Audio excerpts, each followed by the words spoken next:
Some see it as evidence of an escalating arms race that could one day take the subcontinent to the brink of thermonuclear war. So what's going on behind these walls? We sent Indian journalist Mandakini Galot to investigate.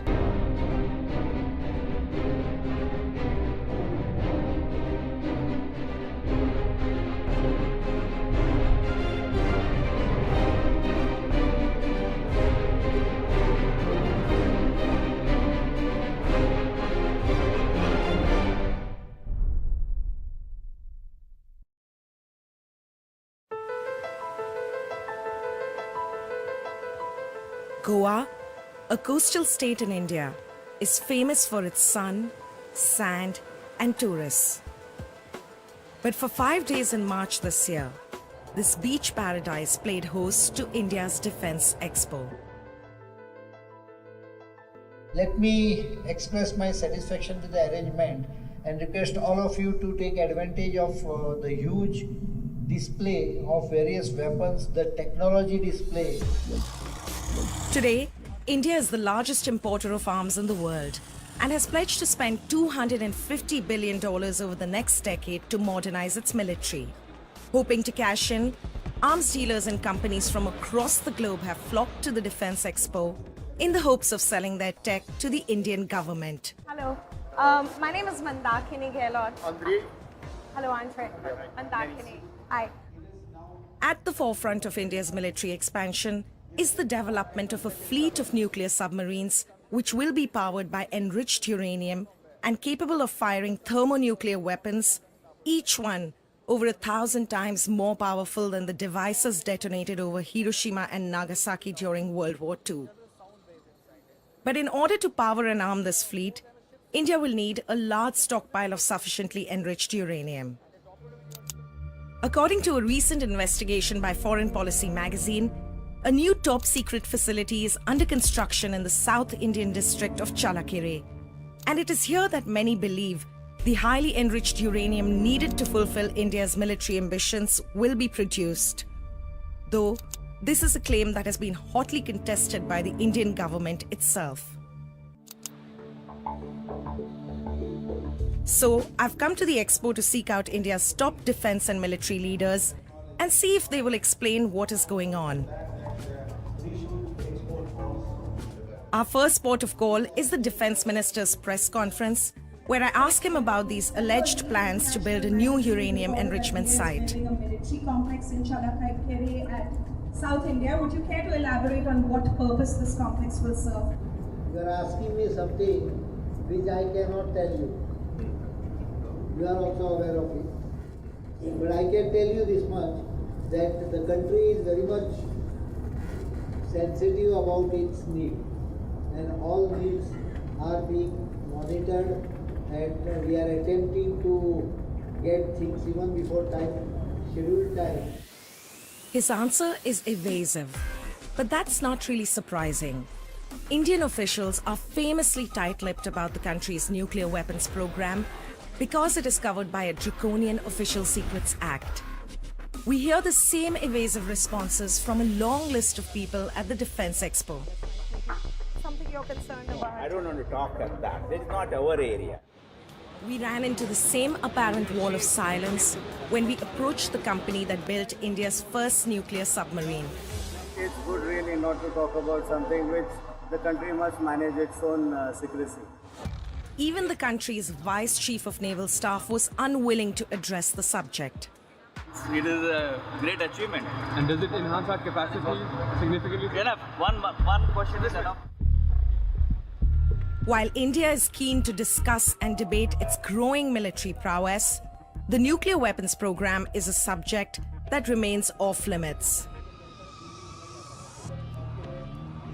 But many analysts across the world believe that India is indeed pursuing a policy of creating thermonuclear weapons many times more powerful than anything in the country's arsenal to date.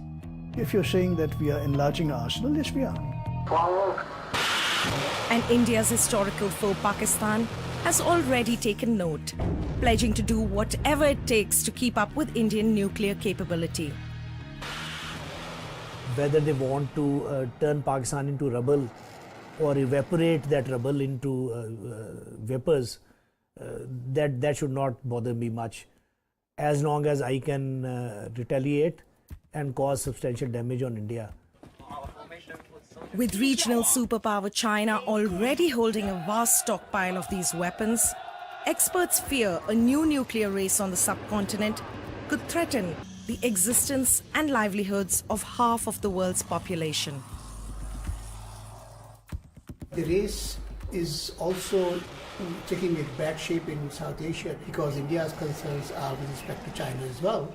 So India builds up against China, and India wants to have, for example, a triad, which means nuclear weapons on the air as well as on the seas and submarines and so on and so forth.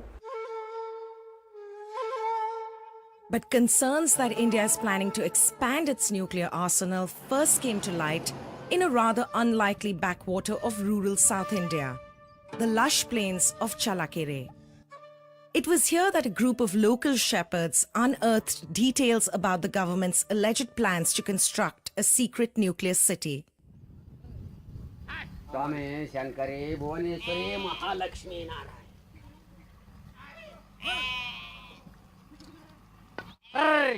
For generations, shepherds like Dasra Boraya had unfettered access to common pasture lands here, stretching over thousands of acres. They used this land to grow food and graze their animals. But in 2010, the Indian government suddenly ordered that 10,000 acres of these common grasslands be walled off. No information about the intended purpose of the new facilities was made public, and local community members claim they were not even consulted or informed about the appropriation of this land before it happened almost overnight. Even local politicians and civil servants had been kept in the dark. ಗೊತ್ತಿಲ್ಲದಂಗೆ night ಇನ್ನೆಲ್ಲ ಗೋಡೆ ನಿರ್ಮಾಣ ಮಾಡಿಬಿಟ್ಟು ಅಲ್ಲ ಸುಮಾರು ಕೋಟಿಗಳಿಗಟ್ಟಲೆ ವ್ಯವಹಾರ ಆಗಿ. Then, in 2011, India's top nuclear official admitted that among the projects slated for construction in Chalakere is a uranium enrichment site that could feed the country's military nuclear programs as well as civilian. This announcement came shortly after the launch of INS Arihant, the first of several nuclear-powered ballistic missile submarines being built for the Indian Navy. Slowly, this information made its way back to the local community in Chalakere. ಅಣು ಸಂಶೋಧನೆ ಕೇಂದ್ರ ಹೇಳ್ತಾರೆ, ನಾವಂತೂ ನೋಡಿಲ್ಲ, ಮುಂದೆ ಈ ಪೀಳಿಗೆಗೆ ಅದರಿಂದ ತುಂಬಾ ತೊಂದರೆ ಆಗುತ್ತೆ. The villagers organized wide-scale protests to draw the attention of the government, including a mass boycott of the 2014 Indian general election. But it soon became clear to them that this was a battle that would have to be fought in court. So, they got in touch with environmental lawyer Leo Saldana.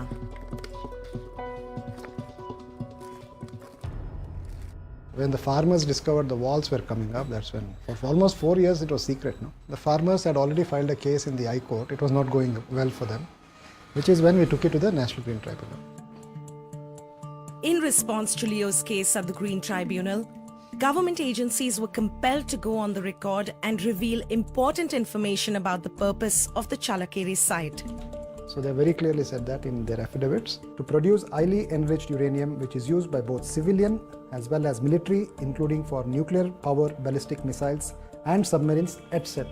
If you take what has happened in Iran, basically the IAEA and the United States government has forced a separation between the weapons grade uranium and the energy process. That separation is important so that there is no proliferation. Through the Shepherd's case, Leo managed to get a government agency to admit for the first time that the site will be used to enrich uranium to build weapons. According to national security expert Bharat Karnad, building a city-sized complex to house the entire process is not uncommon. The best way to make a weapon and have an industry and an industrial sized process making a weapon, to have it in one place. That's what the Russians have done. The Arasma 16, for instance, is just a city in some remote part of Siberia or something, where they make nothing but bombs. So maybe we are adopting the Russian thing. I don't know. I'm merely saying, as an outside person looking in, expert looking in, Arasma 16 is the kind of prototype we are following. Karnat's theory is credible, but it's nearly impossible to get any confirmation from the Indian government. Our search for more concrete answers takes us outside India to Washington, D.C. In 2008, India signed an historic deal with the United States, allowing international inspectors to regulate reactors used for its ambitious civilian nuclear energy program. In exchange, the country was granted a waiver from the nuclear suppliers group to import fuel and buy civilian nuclear technology that for decades had been kept out of its reach. Since then, Western analysts have monitored India's military program closely. At the Institute of Science and International Security, we meet Serena Vergentini, who's tracking the proposed enrichment site at Challakere. We were able to discover the plan for the construction of a new enrichment facility by analyzing open source information. This area up here does not have any construction so far, but the plans are to build a uranium centrifuge program here. A new enrichment facility means that India will be expanding its stock of highly enriched uranium. Serena, too, is concerned that the new site could trigger a nuclear race in the subcontinent. It's significant because it indicates that India's uranium enrichment needs are growing. And we believe they're growing because India needs to fuel its nuclear submarine program.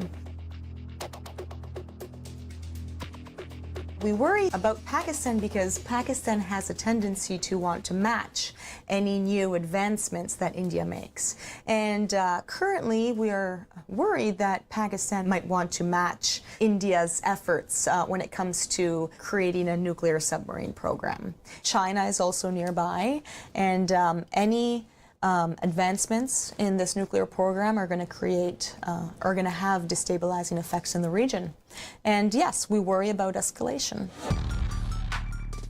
So if pursuing such a bullish policy on nuclear armament has the potential to destabilize the region, why exactly is it that the Indian government is so hell-bent on improving its arsenal? After all, the country already has nuclear weapons, doesn't it? In contrast to the big boys, new players India and Pakistan account for only 200 to 230 bombs between them. India's program dates back to 1974 when Prime Minister Indira Gandhi gave the go-ahead to test the country's first bomb. The Smiling Buddha exploded deep in the heart of the Rajasthan desert, taking the world by surprise. India described it as a peaceful nuclear explosion. Pakistan saw it as an act of aggression. The nation reacted swiftly, accelerating the pace of its own program. Prime Minister Zulfikar Ali Bhutto grandly declared that Pakistanis would eat leaves and grass or even go hungry, but they would build the bomb. Things came to a head in May 1998 when, under the cloak of secrecy, India tested 5 more bombs, a move that led to swift condemnation from the world. Less than 3 weeks later, in a tit-for-tat move, Pakistan detonated 6 devices. Sanctions were placed on both nations. While the tests proved conclusively that both nations had nuclear capability, a shadow was cast over the credibility of India's deterrent in 2009. That year, K. Santanam, a key member of the scientific team responsible for conducting the tests, made a shocking revelation. The fact that the thermonuclear test gave a yield much lower than was predicted was obvious, but for some reasons that was kept hidden. And then we motored down to where the thermonuclear tests had occurred, and one could see plainly with a naked man's eye or whatever that the shaft was intact, indicating that the yield of the thermonuclear test was not what was claimed to be. The government was quick to refute his allegations. But Santhanam's claims were seized upon by those national security experts, such as Bharat Karnad, who have been calling for further testing and asking the government to build a full-scale thermonuclear arsenal. Our only proven and tested weapon is a 20 kiloton. We claim we have 175, we claim we have 225, we claim we have a 275. But unless you actually test, there's no credibility to your claims. If it's a mind game, before the nuclear war starts, the Chinese have an edge. Because when you say, okay, the Chinese say, okay, you want to start a nuclear war? Okay, I'm going to open up with my 1 megaton. And what do you have? A very accurate 20 kiloton? Okay, fine. Not everyone shared this enthusiasm for further proliferation, but Santhanam's revelations had left those on all sides of the political spectrum wondering whether India's arsenal was sufficient to deter its enemies, particularly Pakistan, with whom the country's relations have often descended into violence. In fact, hostility has been a defining characteristic of the relationship between India and Pakistan for nearly 70 years now, a period marked by several wars and endless military standoffs. And this mutual enmity is perhaps best illustrated by a ceremony that takes place at the Wagah border every evening. Both sides put on a grand show of aggression, cheered on by their countrymen. But even this spectacle underplays the very real threat that both nations pose to one another. Now, both India and Pakistan continue to develop new nuclear weapons. Today, Pakistan has the world's fastest growing nuclear weapons program, and India's nuclear weapons aspirations are on the rise as well. With China looming large over both these nations, many fear that a new nuclear weapons race is breaking out on the subcontinent.